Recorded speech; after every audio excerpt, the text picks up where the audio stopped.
নমস্কার বন্ধুরা, আজকে আমি চলে এসেছি মাধ্যমিক পরীক্ষার মধ্যে দেইপুর উচ্চ বিদ্যালয়ের সামনে। তো কয়েকটা স্টুডেন্টকে ধরে জিজ্ঞাসা করবো যে তারা এক্সামের জন্য নিজেকে নিজে কিভাবে তৈরি করেছে।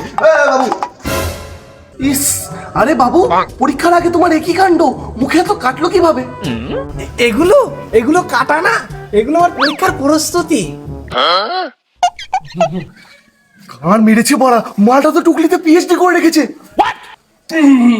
আরো আছে নাকি?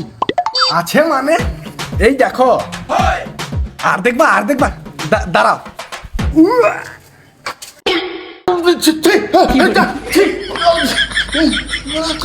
কোথা থেকে সব চলে আসে, আর দুজন আসতে মনে হচ্ছে। জয় মা সরস্বতী, জয় মা সরস্বতী। মা আমাকে দেখো, আজকে মতো আমাকে পাস করে দাও মা।